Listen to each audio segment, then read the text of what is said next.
Hey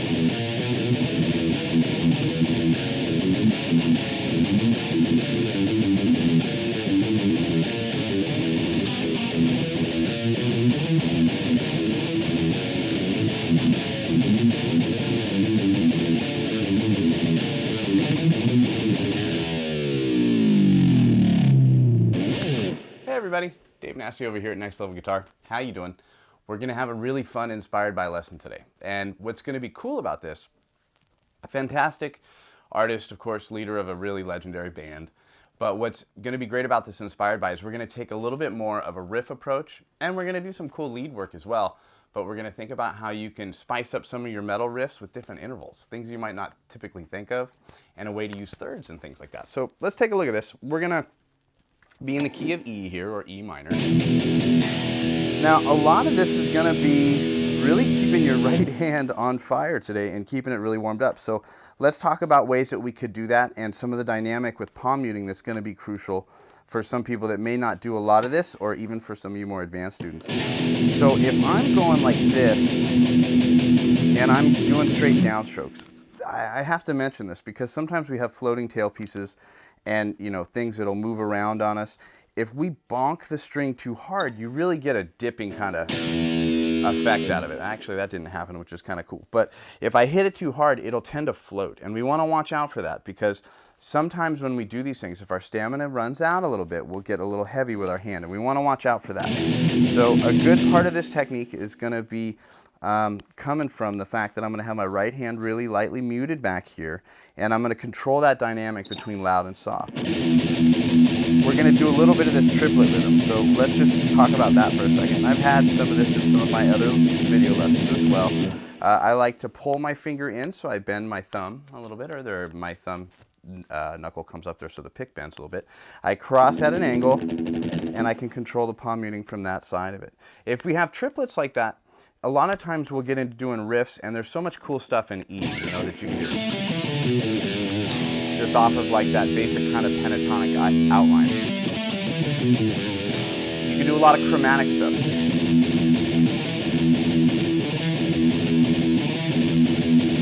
That's going to be a good way to get us started. So I'm just going to work up 3 notes here, chromatic 5, 6, and 7, and I'm going to throw in that gallop behind it just to get nice and loose. Now, here's where the lesson part's going to kick in. If you typically might think of a cool way to add one note.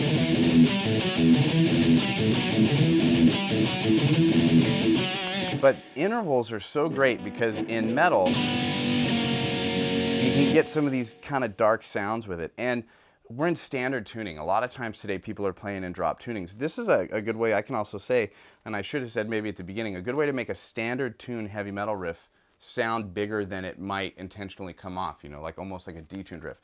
Make it sound heavier in a standard tuning.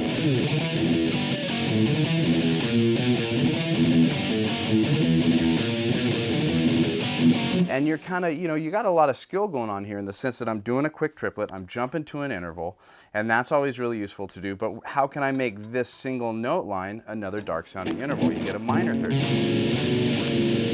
I mean, that's really disgusting and beautiful all at the same time.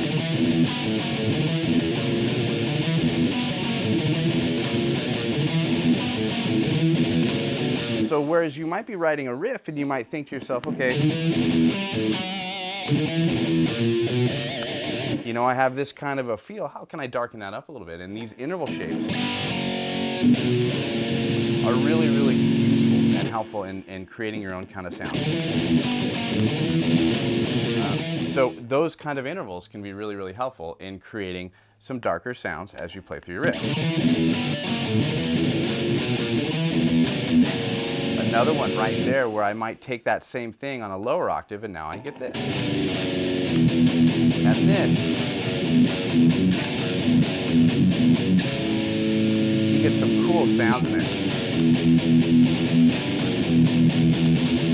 And I'm just kind of loosely playing some of these examples, some different rhythms. Let's try that one a little bit.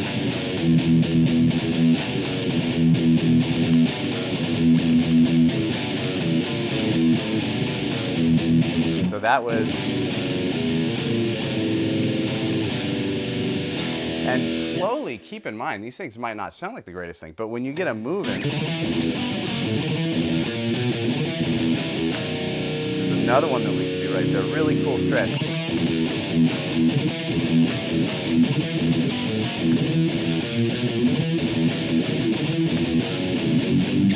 can get into that kind of a little walk up there. So let me play this slow. Or again.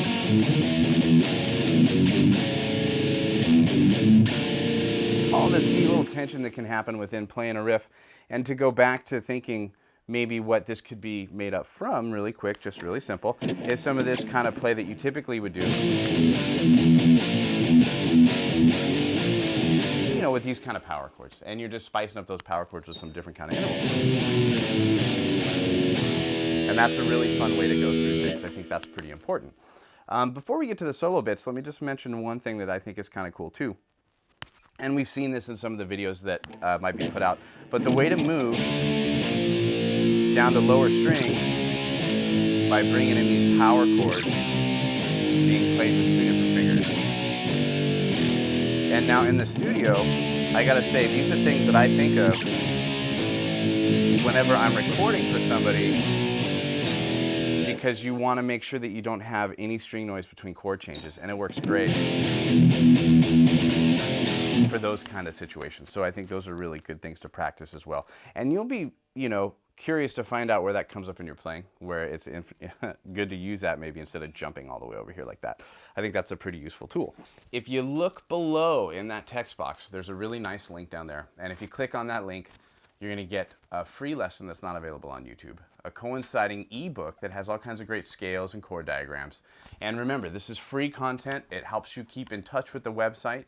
All you got to do is just click on it, get involved, share your thoughts with us. We just want to make things better for you, and it's a way to get some cool stuff that's not available on YouTube. Okay, so let's talk about some lead work here. We're going to work out a pentatonic, mindset here. We're going to throw in some of these notes here, though.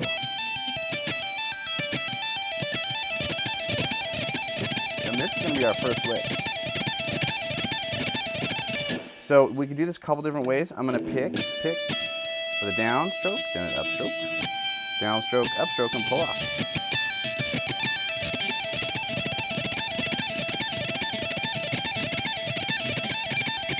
I can pick it into this one.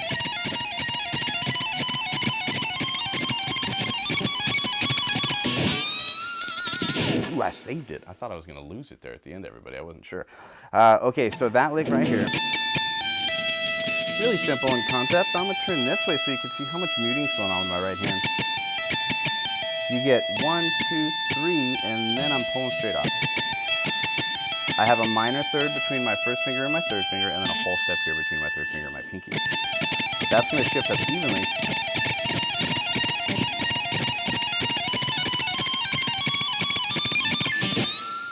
That one's a little bit better. So that's a cool lick to do. You know, if you have a wah-wah or something like that going, that's pretty fun to do. And if we have...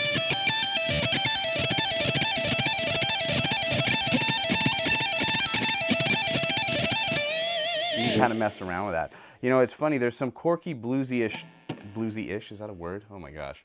Blues type things that they can do, maybe I can say that better, that are in this situation, like...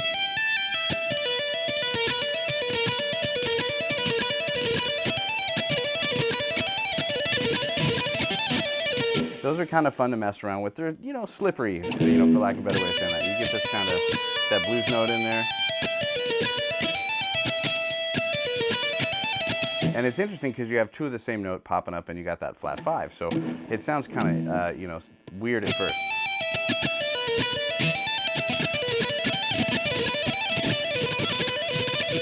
Same approach to that.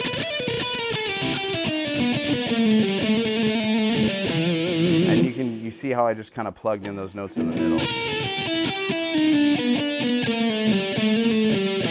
Interesting use of some of these licks here.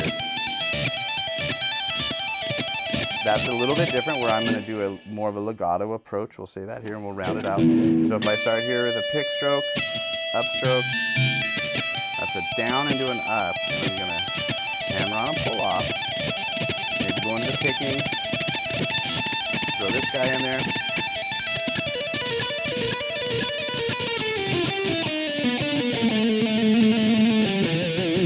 And some fun little licks that are in the style of that player. So go to the website, everybody, nextlevelguitar.com. All the hits and more. A fun interpretation of a fantastic guitar player that's done some pretty notable things. So I hope you enjoyed it. I will see you there, and thank you so much.